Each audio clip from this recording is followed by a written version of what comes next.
Hello, ഇന്ന് lollipop ഉണ്ടാക്കിയാലോ? മിഠായി അല്ല, സ്നാക്കായിട്ടുള്ള എഗ് ലോലിപോപ്പ്.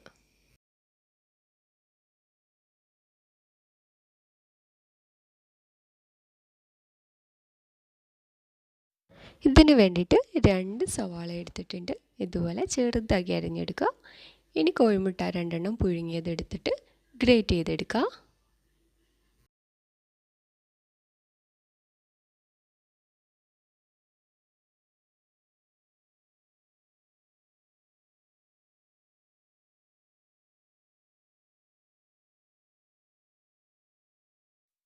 ഇനി ഇത് കുറച്ചുകൂടെ വലുപ്പമുള്ളൊരു ബൗളിലോട്ട് മാറ്റി കൊടുക്കാം. ഇനി ഇതിലേക്ക് നേരത്തെ കട്ട് ചെയ്ത് വെച്ചിട്ടുള്ള സവാള ചേർത്ത് കൊടുക്കാം. ഇനി എരിവിനാവശ്യമായിട്ടുള്ള 1-2 പച്ചമുളക് കുഞ്ഞായിട്ട് അരിഞ്ഞിട്ട് ചേർക്കാം. പിന്നെ മല്ലിയില,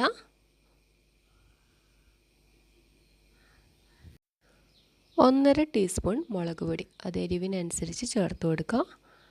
പിന്നെ കുരുമുളക് പൊടി 1/2 ടീസ്പൂൺ, ഇഞ്ചി വെളുത്തുള്ളി പേസ്റ്റ് 1/2 ടീസ്പൂൺ, മഞ്ഞൾപ്പൊടി 1/2 ടീസ്പൂൺ, ഗരം മസാല 1/2 ടീസ്പൂൺ, മല്ലിയില കറിവേപ്പില ചേർത്ത് കൊടുക്കണം. പിന്നെ ഉപ്പും 2 ടേബിൾ സ്പൂൺ മൈദയും കൂടെ ചേർത്തിട്ട് സ്പൂൺ കൊണ്ട് ജസ്റ്റ് ഒന്ന് മിക്സ് ചെയ്തെടുക്കുക. എന്നിട്ട് കൈ വെച്ചിട്ട് തന്നെ നന്നായിട്ട് കുഴച്ചെടുക്കണം. ഇനി ഇതിനെ ചെറുനാരങ്ങയുടെ വലുപ്പത്തിലുള്ള കുഞ്ഞു കുഞ്ഞു ബോൾസ് ആക്കി എടുക്കുക.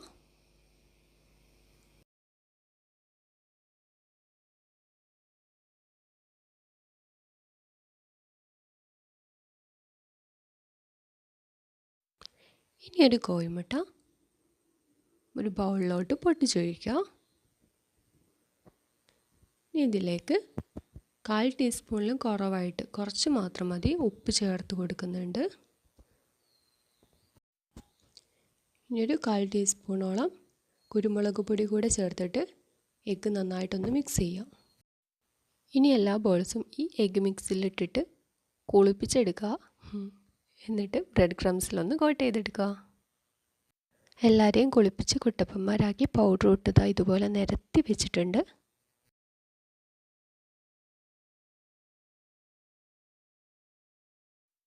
ഇനി ചൂടായ എണ്ണയിലോട്ട് ഇട്ടിട്ട് ഇതിനെല്ലാവരെയും ഫ്രൈ ചെയ്തെടുക്കുക.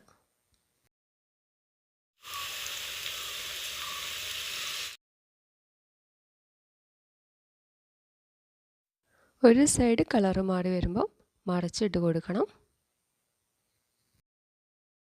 മീഡിയം ഫ്ലെയിമിലിട്ടിട്ട് ഫ്രൈ ചെയ്യണേ, അല്ലെങ്കിൽ ബ്രെഡ് ക്രംസ് ആണ് പെട്ടെന്ന് കരിഞ്ഞു പോകും.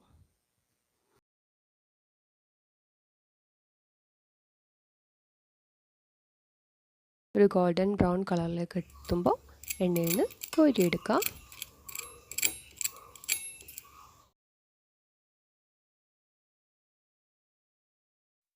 പുറം ഭാഗം നല്ല ക്രിസ്പി ആയിട്ടുണ്ട്, കണ്ടല്ലോ. ഇനി ഇതിനെ ലോലിപോപ്പിൻ്റെ ലുക്കിലേക്കാക്കാൻ ഇതുപോലെ ടൂത്ത് പിക്കോ ഈർക്കിളോ എന്തെങ്കിലും വെച്ചിട്ട് കുത്തി കൊടുക്കുക. അപ്പോൾ ഇതേ എഗ് ലോലിപോപ്പ് ഇവിടെ റെഡി ആയിട്ടുണ്ട്. ഒരു സിമ്പിൾ സ്നാക്കല്ലേ. അപ്പോൾ ഇത്രയേ ഉള്ളൂ ഇന്നത്തെ വീഡിയോ. ഇഷ്ടമായെന്ന് കരുതുന്നു. നമ്മുടെ ചാനൽ ഇഷ്ടപ്പെടുകയാണെങ്കിൽ ലൈക്ക് ചെയ്യാനും ഷെയർ ചെയ്യാനും സബ്സ്ക്രൈബ് ചെയ്യാനൊന്നും മറക്കരുത്. പുതിയൊരു വീഡിയോ ആയിട്ട് ഉടൻ വരാം. അതുവരെ ബൈ.